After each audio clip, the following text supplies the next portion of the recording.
So Evelyn is going to help us out with a little card trick. You can stay where you are. I just want to make sure everyone can see what's going on. Evelyn is going to choose one of these cards. Wherever you say stop as I shuffle through the cards, that's going to become your card. Do these instructions make sense, Evelyn? See, she's doing good already. Evelyn, just say stop as I shuffle through. Are you happy here? You know what I like about you? You're happy. I'm very happy. Take a look at your card. Do not let me know what it is. No, that's okay. You can come right up. Don't tell me what it is. I'll show the people around you in case you forget. Remember your card? You're writing it down. Now, you're going to find out that this is a very disappointing card trick. But I'm doing this for a reason, because this really has an important lesson attached to it. So you had a free choice of any card, correct? You could have chosen any card. And yet, let me move my lemon out of the way. And yet, I have this giant-sized playing card. Everyone go, ooh. I use a giant-sized card because this is kind of a big deal. I told you the jokes are free. Thank you for clapping, Evelyn. Do you believe, Evelyn, that your card that you just picked a moment ago is on this card? A lot of no's. Leave it up to chance. Well, that's life, right? Just waking up in the morning, it's a big risk. Now remember, this story is all about perspective, right? So it seems unlikely that your card is going to be on here, but it is possible. It's possible, but unlikely. For the first time, what was your card? Yeah, you can say it. You had to look. Say it again so everyone can hear. 2 of hearts. Ladies and gentlemen, I'm going to turn over the card. I'm going to show everyone Evelyn's card. Everyone's going to burst out into a big round of applause. Evelyn, take a look. Your card. Yeah! Do you see it? What's that? Oh my God, it's the 2 of hearts. It's the 2 of hearts. It's right there. It's right there. Give Evelyn a nice big hand. Now, what those of you in the back can't tell is all 52 cards are on this card. Meaning there was no possible way for this to fail unless you picked a joker, in which case I would have been that card then. Thank you so much, Evelyn. Let's give Evelyn a nice big hand. Thank you.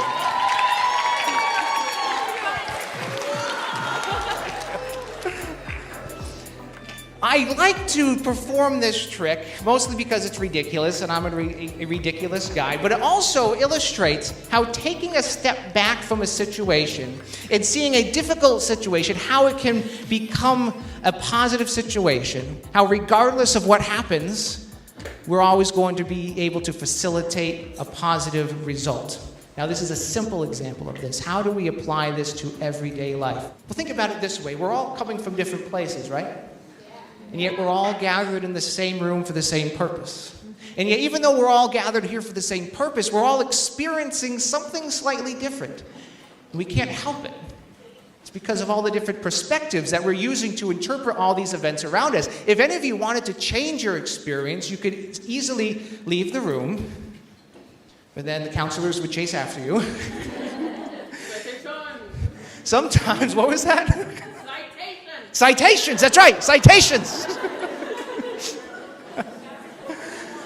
So sometimes we get into situations where it's not possible to leave the room in order to change that situation. So we get into circumstances that we just have to sit with what's going on and do the best with what's happening. And when that happens, we can still change our experiences. And this is really amazing because it seems like a magic trick, and probably if I heard this years ago, I would have thought, you're crazy, it's impossible, but I'm telling you it's true. You can change your experience by changing your perspective. I have 2 quotes for you that's related to this. One of them is ridiculous. It's from a comedian, Stephen Wright. And the other one is from the author Napoleon Hill. I'll tell you the ridiculous one first. He says that sometimes, even when you lose, you actually win. Kind of like playing a game of musical electric chairs. It's a game you don't want to win, right?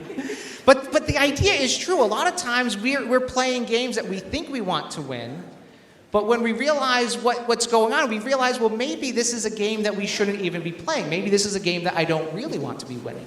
Now, the other quote that I mentioned is from Napoleon Hill, and he said that sometimes the worst thing that could happen to you could be the best thing for you, so long as you don't let it get the best of you. The worst thing could be the best thing, so long as you don't let it get the best of you. Now, this positive mental attitude approach is so easy to say. It's easy to say it when times are good and you're happy and things are great and you're here at Girls State and things are wonderful. It's completely, entirely different to say this when you're in the thick of life and things aren't going your way. But I promise you, if you work at this every day, when times are good and when times are bad, amazing things are going to happen. I had an experience a number of years ago. This was the summer of 2007. And I was hired to work at a restaurant as their magician. That's a thing, restaurants hire magicians. My job was to go table to table, performing like card tricks and tricks with various items to distract the customers from the fact that their meal was still in the kitchen and hadn't come out yet. That was my real job, not to entertain, was to distract. Just like politics, right? So this one night in the summer of 2007, I was performing in the dining room when all of a sudden there was this commotion on the other side of the room. And I turned around and there was this a bunch of people standing around this elderly couple. And it became apparent that the woman was choking on her food. Now, I'm a horrible judge of age. I really am. If I didn't have a license, I would barely know how old I am. I'm just a horrible judge of age. But if I had to guess, this woman was probably, give or take a few years, about 120, 130. She was really old. And she was choking. I mean, this is terrible whether you're a baby or a teenager or an adult. She was choking. And she was able to cough it up, and she was fine. Right? She was able to breathe. It didn't last that long, so she was fine. But she was visibly distraught by this, more distraught than probably someone should be if they just choked for a couple seconds and then they were fine. Knowing my job is as the distractor, being the magician, my job is to distract. I decided to go and distract this elderly woman from the negative situation that had just happened. I didn't perform any magic tricks for her, but what I did do was I listened to her story. And sometimes that's the best magic trick that any one of us can do, is just to honestly listen to someone and hear their story. This is what she said. She said that just a couple weeks before this happened, sitting in the same restaurant, sitting at the same table, she also choked on her food. And I stopped her right there and I said, "You might want to eat at a different table." She didn't think it was funny. Admittedly, it was rude to stop someone from telling their story. So she ignored my interruption and continued. I thought it was funny, though. She said that on this day, it was worse. She really couldn't cough up her food. She could not breathe. And it got so bad that at one point, someone in the bar had to come over and just pound and pound on this frail 120-something-year-old woman, just pounding and pounding at her. And her husband said that at one point her skin, her face began to turn gray. And possibly before it would have been too late. Finally, it was dislodged and she could finally breathe. And of course, the owners of the restaurant were freaking out at this point, thinking that a customer is going to die. This is horrible for business. They, of course, called an ambulance. And even though she could breathe fine, the ambulance, when they arrived, they still brought her to the hospital, thinking maybe the Good Samaritan had broken some of her ribs, pounding on her, trying to get her to breathe again. When they got her to the hospital, they didn't find any broken ribs. But what they did find was the reason I'm telling you this story. What they found was an aneurysm that was about to burst. This was someone's mother, someone's great-grandmother, someone's great-great-grandmother. She had lived her entire life, and had this horrible experience not happened, she surely would have died soon. And yet there could be someone no more than 26 years old, and it's just, for some reason, their time to go. It's all about perspective.